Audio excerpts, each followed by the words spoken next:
ఎంత చెప్పినా కూడా నీ పంతం వేడకపోతే ఒట్టే, కానీ నా మీద కాదు, అమ్మాజీ మీద.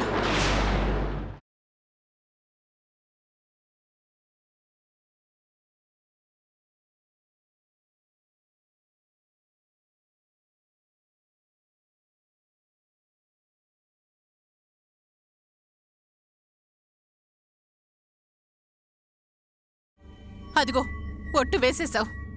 ఈ క్షణం నుంచి నిజంతో పాటు నీలో కోపాన్ని సమాధి చేసేస్తున్నావు. అర్థమవుతోందా?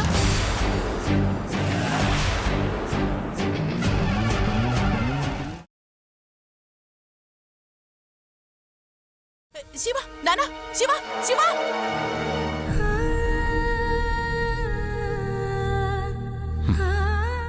భయపడక అనసూయ, అమ్మాజీ మీద ఒట్టేయించావు కదా, అదుపులో ఉంటాళ్లే.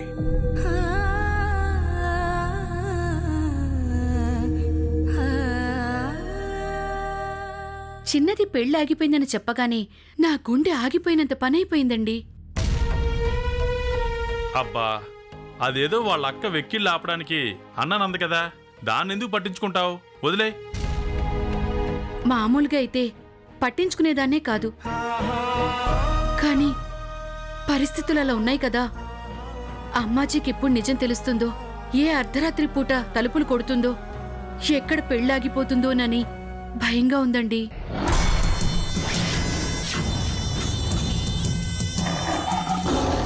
ఏమీ కాదు, అమ్మాజీకి నిజం తెలిసే అవకాశమే ఉండుంటే ఈ పాటికే ఎప్పుడో తెలిసిపోయి ఉండాలి. ఎప్పుడో మన ఇంటి మీదకి వచ్చుండాలి.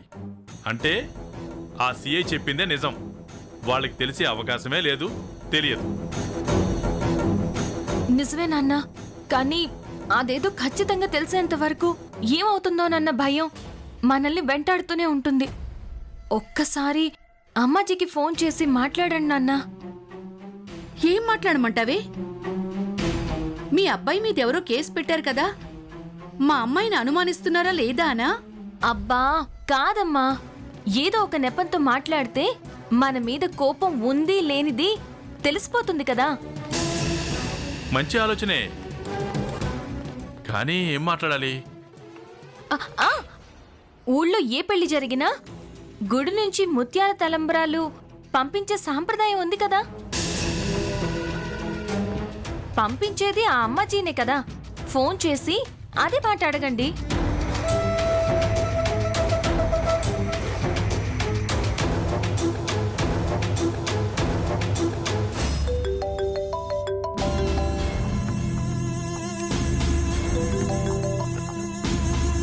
హలో, అమ్మాజీ గారు, నేను ఆనందబాబుని మాట్లాడుతున్నాను.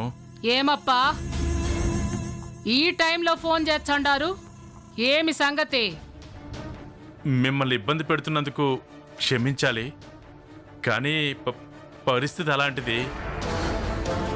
రేపు అమ్మాయి పెళ్లి విషయం గుర్తుండాది గాని సంగతి చెప్పండి. ఊళ్ళో ఏ పెళ్లి జరిగినా గుళ్ళోంచి కళ్యాణ తలంబరాల్లోంచి కొన్ని ముత్యాల తలంబరాలు పంపించే సంప్రదాయం ఉంది కదా. అవి ఇంతవరకు మాకు రాలేదు. మీరు ట్రస్ట్ మెంబరే కదప్పా, మీరు ఎవరిని అడిగే పనిలే. కానీ మంచి మనసుతో మీ చేతుల మీదుగా వాటిని అందించి అమ్మాయిని ఆశీర్వదిస్తే అమ్మాయి కాపురం చల్లగా ఉంటుందని మా నమ్మకం. అందుకని మీరేమి ఇబ్బంది అనుకోకపోతే. ఇబ్బంది ఏముండదబ్బా, అంత అభిమానంతో పిలిచే కాదంటామా ఏమి? ముహూర్తం సమయానికి నేనే తెచ్చిచ్చా. చాలా సంతోషం అమ్మాజీ గారు, సంతోషం. ఉంటాను. మంచిది.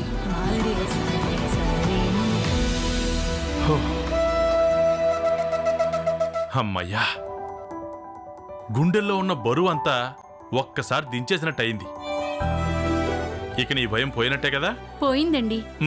ఆ 3 ముళ్ళు పడి గడప దాటితే ఉన్న టెన్షన్ కూడా పోతుంది. ఇక నువ్వే టెన్షన్ పడాల్సిన అవసరం లేదు. సిఐ గారు చెప్పినట్టు నిజం వాళ్ళకి ఎప్పటికీ తెలిసే అవకాశమే లేదు. నిశ్చింతగా ఉండమ్మా, వెళ్ళి పడుకో, సరేనా? వెళ్ళి.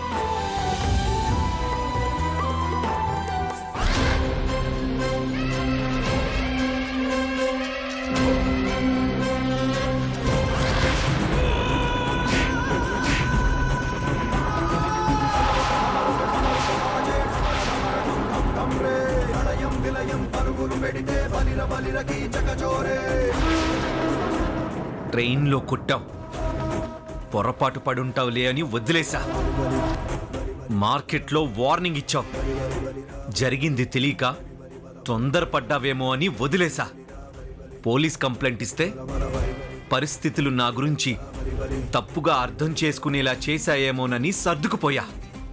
ఇన్నిసార్లు ఇన్ని రకాలుగా సర్దుకుపోవడానికి, వదిలేయడానికి కారణమేంటో తెలుసా? నువ్వు ఆడదానివని.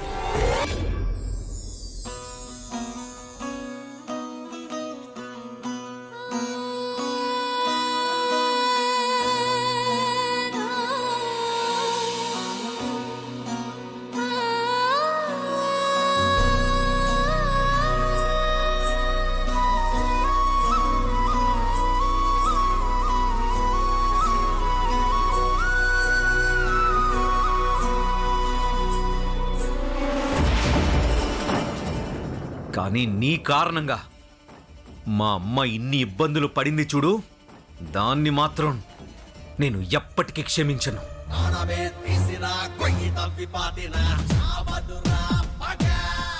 అసలు నాకొచ్చిన కోపానికి నిన్ను ఏమైనా చేసుండేవాణ్ణి, కానీ అమ్మాజీ మీద ఒట్టు వేశాను కాబట్టి బతికి.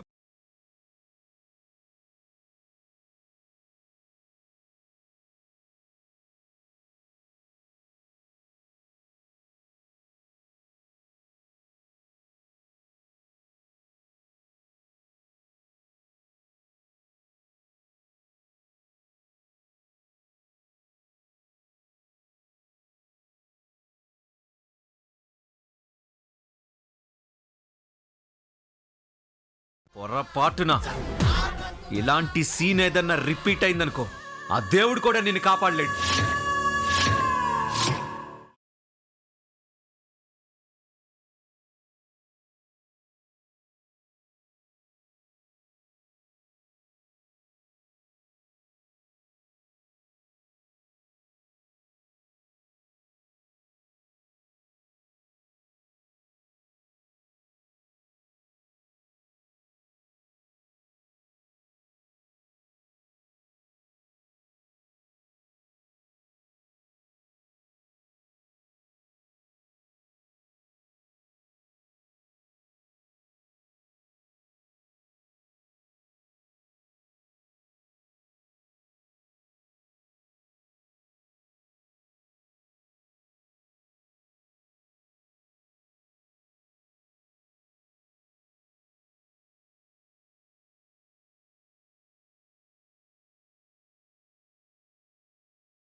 లావణ్య, ఏంటి కొత్తగా మీ అన్నయ్యకి తలస్నానం చేయిస్తున్నావు?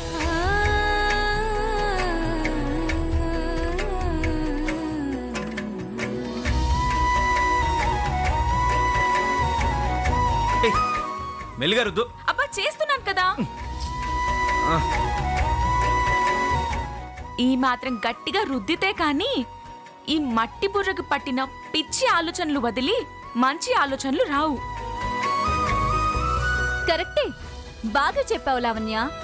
ఈ బుర్రకి పట్టిన మట్టి వదిలించాలంటే ఈ ఉతుకుడు సరిపోదు, బాగా ఉతికే మనిషి ఎవరో రావాలి. అప్పుడు తిక్క మొత్తం వదులుతుంది. ఆ అమ్మాయి ఎవరో గాని పోలీస్ కంప్లైంట్ ఇచ్చి జైల్లో పెట్టించి తిక్క మొత్తం వదిలించింది కదా.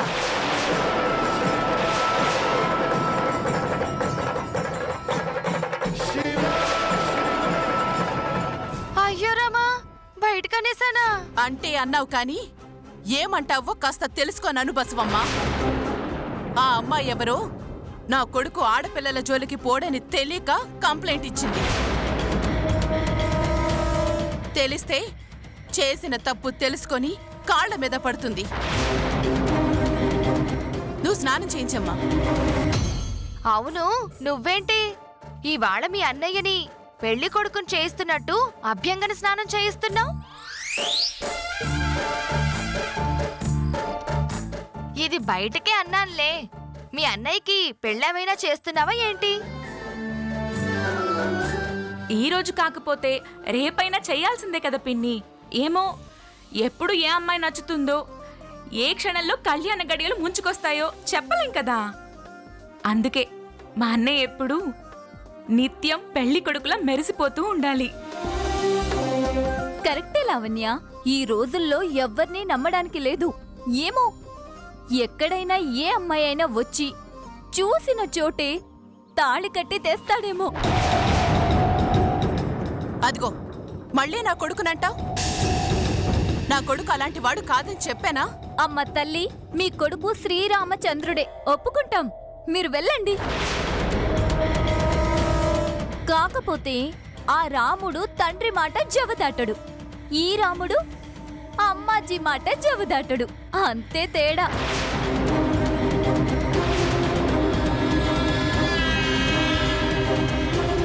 చిన్నప్పటి నుంచి నీ ఆలన పాలన అంతా నా చేతుల మీదుగా జరగాలనుకున్నాన్రా. అప్పుడు అమ్మాజీ నన్ను చేయనివ్వలేదు. ఇప్పుడు నా మీద నీకున్న ద్వేషం దగ్గర కానివ్వడం లేదు. మా అన్నయ్య, అబ్బా, ఏం చేసావే నా కొడుకుని? నీ కొడుకు నేనేం చేసేయట్లేదులే తల్లి.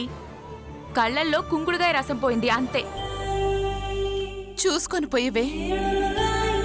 కళ్ళు చూడు ఎంతలా మండుతున్నాయో. ఎప్పుడు ఇంత పెద్ద కళ్ళేసుకుని కోపంగా అందరినీ చూస్తుంటాడు కదా. ఈ కాసేపు కళ్ళు మూసుకుని ఉంటాడులే, నువ్వు వెళ్ళు. అబ్బా నువ్వు ఆపవే. అబ్బా. ఇంకా మండుతున్నాయా? మరీ చిన్నపిల్లాడు అయిపోతున్నావన్నయ్య.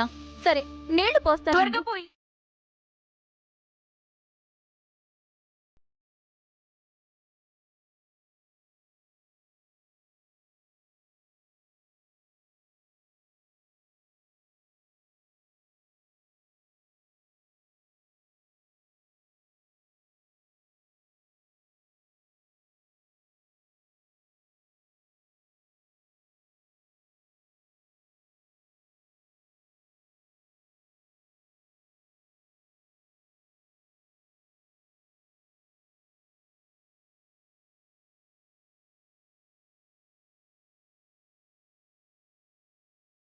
కొడుకు కొడుకు అని బాగానే మురిసిపోతున్నావు గాని అక్క, ఒకవేళ నీకు చెప్పకుండా శివ ఎవరినైనా పెళ్లి చేసుకున్నాడే అనుకో, ఏం చేస్తావు? నా కొడుకు అలాంటి వాడు కాదు. ఎప్పటికీ అలాంటి పని చేయడు. ఏమో, ఏ పుట్టలో ఏ పాముందో ఎవరికి తెలుసు? ఇప్పటికీ అమ్మాజీ నీ కొడుకుని నీకు కాకుండా చేసింది. రేపు పెళ్లి కూడా అమ్మాజీ మాట వినే అమ్మాయితో చేసిందే అనుకో, నీ కొడుకు పూర్తిగా చేజారిపోతాడు. అప్పుడేం చేస్తావు? అలా జరగదు అంటున్నాను కదా. మిగతా విషయాలు ఎలా ఉన్నా పెళ్లి విషయంలో మాత్రం నా కొడుకు నేను చెప్పినట్టే వింటాడు. నేను చూసిన అమ్మాయినే పెళ్లి చేసుకుంటాడు.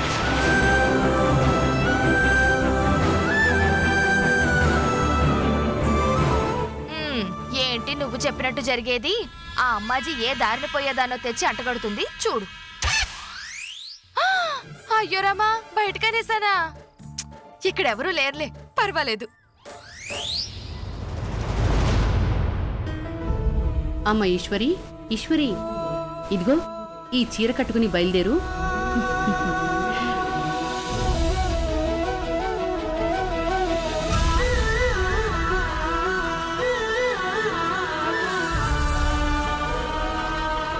ఏమండి ఏమండి, ఏంటి? ఈ కొత్త బట్టలు తీసుకెళ్లి అబ్బాయికి ఇవ్వండి. నువ్వే తీసుకెళ్ళివ్వు. భోజనం పెడితేనే డబ్బులిస్తున్నాడు. ఇక బట్టలకు కూడా డబ్బులిస్తే ఆ బాధను కూడా తట్టుకోవడం నా వల్ల కాదండి. నాకు కావాల్సింది అబ్బాయి బట్టలు వేసుకోవడం. తీసుకెళ్ళివ్వండి.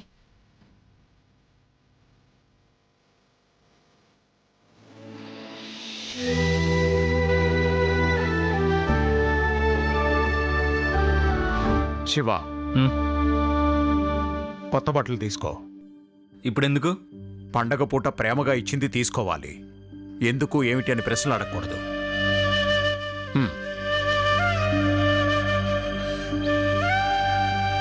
ఈ కొత్త బట్టలు వేసుకొని ఇప్పటికైనా పాత జీవితాన్ని వదిలి కొత్త జీవితంలోకి రా.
ఈ గెటప్ లో నీలో చాలా మార్పు వచ్చిందన్నయ్య. ఎప్పుడు కండలు కనిపించేలా ఆ పిచ్చి డ్రెస్ లో ఉండేవాడివి. ఈ బట్టల్లో చూడు ఎంత అందంగా ఉన్నావు. నిజంగా బాగున్నానా? సూపర్ అన్నయ్య, అద్దరిపోయిందంతే. అచ్చం పెళ్లి కొడుకులా ఉన్నావు. ఏంటండి మనం ఇచ్చిన బట్టలు వేసుకుంటాడు?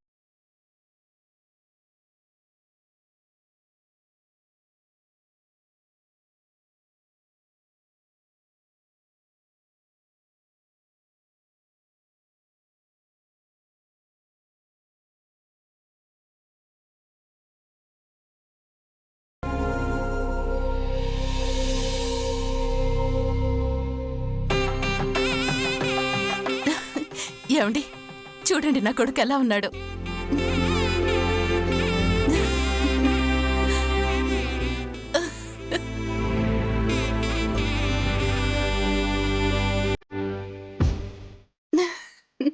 అమ్మా, నాన్న, అన్న ఎలా ఉన్నాడో చెప్పండి. చాలా బాగున్నాడమ్మా. నా అదిష్టే తగిలేలా ఉంది.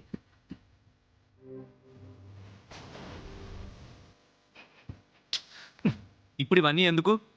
ఉండని అన్నయ్య, నీకు ఎవరి దిష్టి పడదు.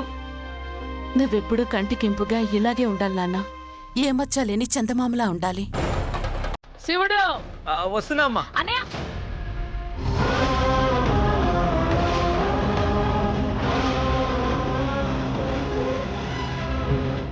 బట్టలు మార్చగానే బుద్ధి మారిపోతుందా అనసూయ?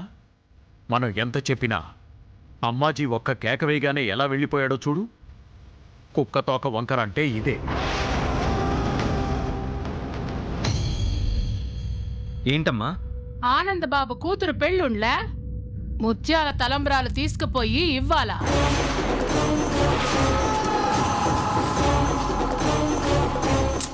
నేను రానమ్మా.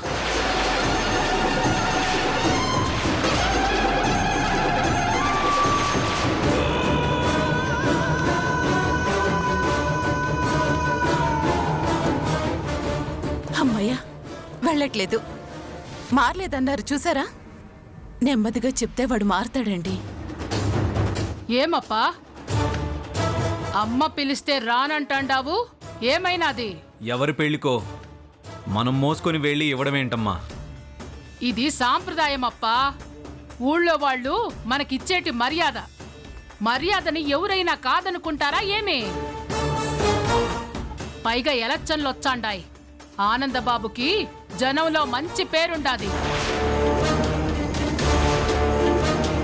కలుపుకుపోతేనే కదా వాళ్ళ ఓట్లన్నీ మనకు గుద్దేది. అర్థమైనాదా? సరే పద.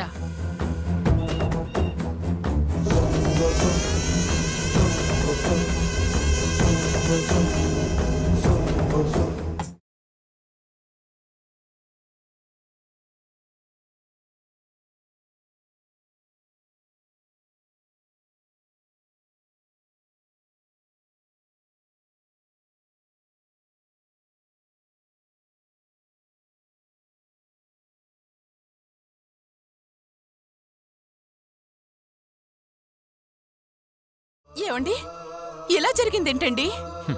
చెప్పే కదా కుక్కతోక వంకర అని. ఆవిడ పిలవడం మానదు, వీడు తోక ఊపుకుంటూ వెళ్ళడం మానడు. ఎక్కడికి వెళ్ళకూడదో, ఎవరితో వెళ్ళకూడదో వారితోనే కలిసి వెళ్తున్నాడు. అక్కడ అమ్మాయిని చూసి కోపం ఆపుకోలేక ఏమైనా చేస్తే ఏం జరుగుతుందో ఏమో.